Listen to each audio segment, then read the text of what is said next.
नमस्कार, times of Swaraj में आप सबों का स्वागत है और मैं हूं संतोष सिंह। अतुल बाबू मान गए भाई, आप अतुलनीय हैं, आपका कोई जोड़ा नहीं है इस देश में। पहले से ही हम मानते रहे हैं कि भाई आप अतुल नाम जिसने भी आपको रखे, माँ पिताजी जो आपका नाम रखे हो, लेकिन आप उस नाम को चरितार्थ करने वालों में आप हैं। आप अपने नाम को चरितार्थ कर रहे हैं। कोई तुलना नहीं है आपका सर, मान गए आप। लेकिन सवाल भी है, फिर कहिएगा कि संतोष सवाल कर रहा है या हमारे पीछे पड़ा हुआ है।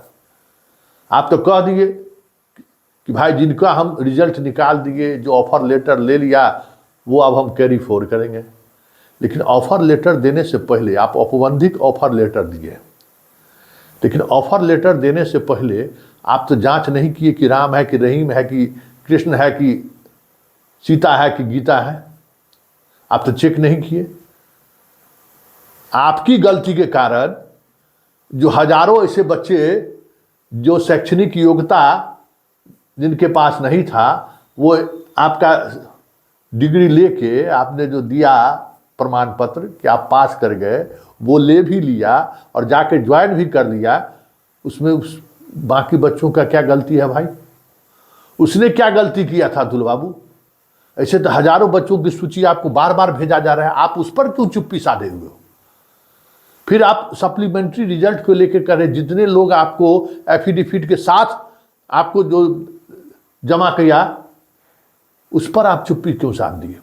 बहुत 42 मिनट का आपने प्रेस कॉन्फ्रेंस किया है और 42 मिनट बहुत ध्यान से सुनना पड़ा है, एक एक शब्द, क्योंकि मुझे मालूम है कि अतुल प्रसाद जो भी बोलते हैं दिल से नहीं, दिमाग से बोलते हैं।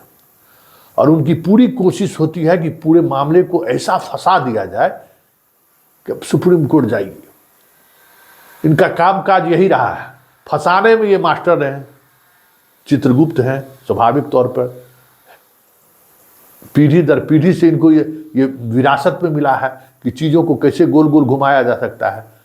तो अतुल बाबू घुमा दिए। तो जरा पहले सुन लीजिए, 6 मिनट का इंटरव्यू, 42 मिनट दिए, उसमें हम 6 मिनट आराम से आपके लिए काट के दिए हैं।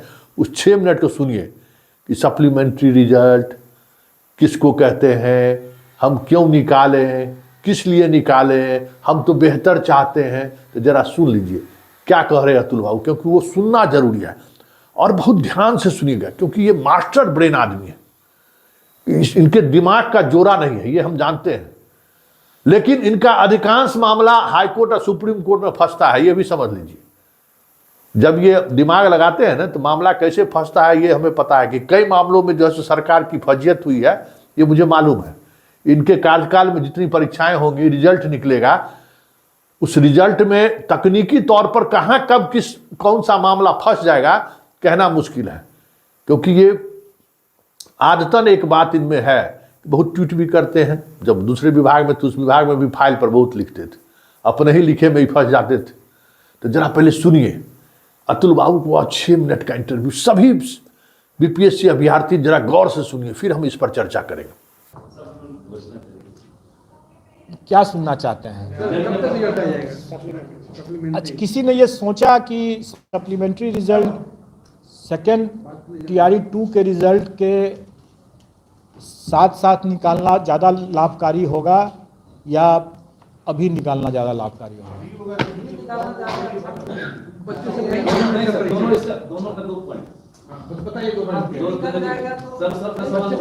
देखिए मैं इसको एक्सप्लेन कर देता हूँ। अगर कोई कैंडिडेट, अगर मान लें अभी तो जैसे उन्होंने एक्सट्रीम एग्जांपल दिया कि ऑलरेडी उस कैटेगरी में मात्र जिला के कारण से दोबारा परीक्षा देने के लिए तैयार बैठा है, तो खैर वो एक्सट्रीम एबरेशन है, उसकी बात ना करें हम लोग। लेकिन इतना तो स्वाभाविक है कि जो भी कैंडिडेट को अगर मिला होगा, इस बार रिजल्ट आया है, उसमें अगर उसको अपने प्रॉस्पेक्ट्स बेटर आते हैं, जैसे प्राइमरी का है तो इस बार प्राइमरी में आया है, वो हो सकता है कि ज़रूर देगा वो अगले बार के लिए, कि मिडिल के लिए आने के लिए या हाई स्कूल के लिए आने के लिए या हायर सेकेंडरी में जाने के लिए वो करेगा, उसका हक है, वो दे सकता है। अगर जो ऑलरेडी जिनका रिजल्ट निकल चुका है, जब वो ये काम कर सकते हैं और जब ऐसा होगा उनका सिलेक्शन हायर क्लास में, तो पिछला फिर से खाली होगा। तो जो अगर सप्लीमेंट्री वाले भी अगर यही काम करेंगे, कर ही सकते हैं। अब सप्लीमेंट्री के जो भी फिगर्स हमारे पास वैकेंसी आया है उसमें हमने किसी उतने लोगों को दे दिया, रिजल्ट अभी दे दिया। फिर इन लोगों का ये लोग दोबारा परीक्षा तो देंगे ही देंगे, ऐसा नहीं कि नहीं छोड़ेगा, देना ही है उसको, इसलिए देगा। एक तो तैयारी हो गया है इसका, दूसरा बेटर प्रॉस्पेक्ट्स के लिए वो देगा ही देगा। देने के बाद इन सप्लीमेंट्री रिजल्ट वाले लोगों का भी सिलेक्शन होगा, उसमें से कुछ का फिर से खाली हो जाएगा। तो एक तरीका ये भी हो सकता है कि हम उस जितने इस तरह से खाली होते हैं उनको फिर से आगे उसको टीआरई 2 के सप्लीमेंट्री में करें फिर उसका, क्योंकि जाएगा टीआरई 2 में अब वो, क्योंकि टीआरई 2 की परीक्षा हो रही। दूसरा ये हो सकता है कि अगर उसका टीआरई 2 में हो गया और इधर हमने सप्लीमेंट्री नहीं निकाला, तो वो कैंडिडेट जो कंसिडरेशन जोन में टीआरई 2 में स्वतः आ गए, उनको तो छोड़ करके हम टीआरई 1 का सप्लीमेंट्री निकालेंगे ना। तो उस समय हम ज़्यादा लोगों को हम टीआरई 1 में अकोमोडेट कर सकते हैं, क्योंकि उतनी वैकेंसी है हमारे पास। जो लोग ऑलरेडी टीआरई 2 में चला ही गया, तो टीआरई 1 का वो जो 4700 4800 जितना भी आया है वैकेंसी, उतना में जो लोग टीआरई 2 में चले जाएंगे, तो उनको काहे के लिए हम टीआरई 1 में देकर बर्बाद करेंगे, उनका वेस्टेज होगा। नाउ इसलिए मैंने आप लोगों से पूछा है कि इसके दोनों पहलू हैं। अब अभी सब लोग चिंतित हैं कि जल्दी निकालें सप्लीमेंट्री, निकाल दे सकते हैं। लेकिन अगर मान लीजिए कि उसमें से 200-300 लोगों का अगर दोबारा टीआरई 2 में अगर हो गया, तो वो 200-300 अतिरिक्त हम यहाँ दे सकते थे टीआरई 1 में हम दे सकते थे। हम तो मान गए। एक चीज़ और आप लोगों को समझना होगा, और आपके माध्यम से कैंडिडेट को भी समझना होगा, हम लोगों के यहाँ वेटिंग लिस्ट का कोई प्रोविज़न नहीं है। राज्य सरकार में वेटिंग लिस्ट का कोई प्रावधान नहीं। कौन सा मामला वेटिंग लिस्ट के लिए बनता है और कौन सा मामला सप्लीमेंट्री रिजल्ट में बनता है, इसके अंतर को समझना बहुत ज़रूरी है। इसके अंतर को समझना ज़रूरी है। जिसका हम लोगों ने रिजल्ट दिया, उस रिजल्ट के प्रोसेस में, क्योंकि डिपार्टमेंट भी उसको देखता है, और ये सिर्फ टीआरई की बात नहीं है, किसी भी परीक्षा में डिपार्टमेंट भी देखता है उसको, डॉक्यूमेंट वगैरह सब देखता है, कि ये पुलिस वेरिफिकेशन देखता है वगैरह वगैरह। अगर डिपार्टमेंट पाया कि हमारे अनुशंसित कैंडिडेट में कोई त्रुटि है, मतलब वो योग्य नहीं है, तो वो आयोग को वापस भेजता है कि इसमें पुलिस वेरिफिकेशन गलत आ गया, या ये फलाना चीज़ हो गया, या कोई है जिसके लिए वो योग्य नज़र नहीं आते हैं, तो आयोग उनके स्थान पर सप्लीमेंट्री लिस्ट अनुशंसा भेजता है। तो जिनको अभी वैसे कैंडिडेट जिनको अभी कोई ऑफर लेटर नहीं मिला, अभी डिपार्टमेंट अपने स्तर से उसकी चेकिंग किया, और चेकिंग करके अनुशंसा को वापस किया, और हम लोगों ने उसके जगह पर नई अनुशंसा भेजा, तो ये सप्लीमेंट्री रिजल्ट का मामला बना। ठीक है। लेकिन एक बार अगर उस अनुशंसा पर डिपार्टमेंट ओके कर देता है उसको, तब उसको ऑफर दिया जाता है। और एक बार जब ऑफर हो गया, तो अब उसका विवेक है, अभ्यर्थी का, जो सेलेक्टेड कैंडिडेट का है, कि वो ज्वाइन करे ना करे। अब अगर वो ज्वाइन नहीं करता है, तो वो वेटिंग लिस्ट में जाएगा, और वेटिंग लिस्ट का चूंकि प्रावधान नहीं है, इसलिए वो वैकेंसी कैरी फॉरवर्ड होगा। समझ रहे हैं? कोई ज्वाइन करके छोड़ दिया, वो भी कैरी फॉरवर्ड होगा। ऑफर मिल गया, ज्वाइन करे चाहे ना करे। कई बार होता है कि कैंडिडेट बोलता है कि हमको रिलीव नहीं हो पा रहे हैं, अपने पहले कहीं काम कर रहे हैं, हमको 1 महीना 2 महीना 3 महीना 4 महीना 6 महीना लगेगा, बीमार हैं, ये कई तरह के कारण करते हैं। हर कोई तो एक नाव पर नहीं 2-3 नाव पर पैर रखता है, यहाँ भी नौकरी लेता है, वहाँ भी नौकरी लेता है, उसको यहाँ भी ज्वाइन करता है, वहाँ भी ज्वाइन करने की कोशिश करता है, देखता है, हर जगह लटका के रखता है। स्टूडेंट लाइफ हम लोगों ने भी वो किया था।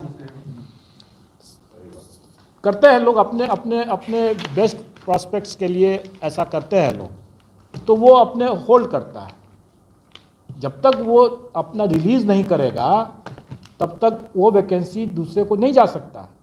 और इसलिए गवर्नमेंट ने, क्योंकि इसमें काफ़ी टाइम लग जाता है, इसलिए गवर्नमेंट कभी भी इसलिए यहाँ पर गवर्नमेंट वेटिंग लिस्ट की बात नहीं करती। और क्योंकि वेटिंग लिस्ट नहीं है। इसलिए अगर कोई कैंडिडेट अगर ऑफर मिल गया या ज्वाइन करने के बाद छोड़ दिया या ज्वाइन करने के पहले ही ज्वाइन ही नहीं किया, ऑफर मिल गया, वैकेंसी यूटिलाइज्ड हो गया, और अब अगर वो नहीं ज्वाइन करता है, छोड़ देता है, ज्वाइन करने के बाद सारे के सारे कैरी फॉरवर्ड होंगे। लेकिन अगर उसको ऑफर ही नहीं मिला है, क्योंकि डाउट है डॉक्यूमेंट वेरिफिकेशन में, पुलिस वेरिफिकेशन में, वगैरह वगैरह में, और वो वैकेंसी अगर हमको वापस, जैसे इस बार मल्टीपल रिजल्ट्स की वैकेंसी हमको वापस हुआ, तो वो सप्लीमेंट्री रिजल्ट में आए। इसलिए हम लोग शुरू से कह रहे हैं कि हम सप्लीमेंट्री रिजल्ट देंगे। हम कभी भी नहीं बोल रहे हैं कि हम वेटिंग लिस्ट का रिजल्ट देंगे, क्योंकि वेटिंग लिस्ट का रिजल्ट का प्रावधान नहीं है। तो आपने सुन लिया सीधे सीधे तौर पर उन्होंने क्या कहा और किस तरीके से कहा है। अब आपके पास विकल्प क्या है, उस विकल्प से सोच लीजिए। वेटिंग लिस्ट हमने नहीं बनाया है, ऐसा कोई प्रोविजन नहीं है। भाई बीपीएससी परीक्षा लिया है ना, बीपीएससी अगर परीक्षा लिया होगा तो बीपीएससी का मानक क्या है, यूपीएससी हो चाहे बीपीएससी हो, जब रिजल्ट निकालता है तो उसका वेटिंग लिस्ट भी रहता है। ठीक है ना, कि जब भाई उसमें से नहीं, आप अगर बताइए कि बीपीएससी और यूपीएससी में वेटिंग लिस्ट नहीं रहता हो, कि भाई पूरा मेरिट लिस्ट निकलता है, जो ऊपर से लोग नहीं अपना कैरी फॉर करते हैं। मान लीजिए कोई आईपीएस किसी को मिला, वो आईएएस बनना चाहता है, वो अपना उसको लाभ मिलता है कि नहीं। अब आप खुद कहें कि 2-3 नाव पर सवार रहते हैं, लेकिन 2-3 नाव पर भी तो एक सवारी का एक समय रहता है। एक ये सवाल है। दूसरा सवाल ये, ठीक है वेटिंग लिस्ट नहीं है, लेकिन आपकी गलती की वजह से ऐसे छात्र जो चयनित हो गए, जो योग्य ही नहीं है, जिसकी योग्यता आपने देखी ही नहीं, सिर्फ परीक्षा ले लिया, टेबल बेंच कुर्सी सब को परीक्षा में शामिल कर दिए, वो उसको आप देखे ही नहीं कि टेबल बेंच कुर्सी उस योग्यता के धारक हैं या नहीं है। तो आपकी गलती की वजह से जिन लोगों को नियुक्ति पत्र मिल गया, ऑफर लेटर मिल गया, ऑफर लेके वो जाके ज्वाइन भी कर लिया है, और अब वो हटाया भी जा रहा है। गोपालगंज में भी हटाया गया, औरंगाबाद में भी हटाया गया, उसको आप वैकेंसी नहीं मानिएगा। तो फिर तो ये सुप्रीम कोर्ट ही तय करेगा ना कि उसको आप वैकेंसी मानिएगा कि नहीं मानिएगा। और फिर आप बिना जांचे हुए उसको बहाल कर, औपबंधिक, देखिए आप दिमाग बहुत लगाएं, औपबंधिक नियुक्ति पत्र बांटे हैं। तो हम क्या करें, औपबंधिक, हम परमानेंट थोड़ी दिए हैं इनको नियुक्ति पत्र, हम जांच कर रहे हैं। लेकिन आपके इस औपबंधिक प्रमाण पत्र और बिना जांच किए हुए जो ज्वाइन करा लिए, इस वजह से जो छात्रों को नुकसान हुआ है, इसका भरपाई कौन करेगा। मतलब आप कहने का मतलब आप हाई कोर्ट और सुप्रीम कोर्ट जाइए, यही ना आपका, यही कहना है। आपके स्तर पर अब लोगों को न्याय नहीं मिलेगा। तो हम तो पहले से स्पष्ट थे कि अतुल प्रसाद से आप जस्टिस की बात नहीं कर सकते हैं, क्योंकि वो इतने बड़ा जानकार व्यक्ति हैं कि वो जस्टिस, अभी देखेंगे उन्हें, जस्टिस नहीं है। वो चीज़ों को कैसे जिलेबी की तरह गोल गोल गोल गोल गोल गोल घुमा सकते हैं, उसके वो मास्टर हैं। घुमा दिए। अब छात्र के अभिभावकगण, अब आपको तय करना है कि इस जो परीक्षा का जो प्रोसेस है, उस प्रोसेस में जो चीज़ें सामने उभर कर आई है, अब आपके पास जो ऑप्शन है, उस ऑप्शन का आप इस्तेमाल कर सकते हो। वैसे अतुल बाबू ने स्पष्टता के साथ सारी बातों को कह दिया है कि मैं तो अतुलनीय हूँ, मेरा तो कोई तुलना हो ही नहीं सकता है।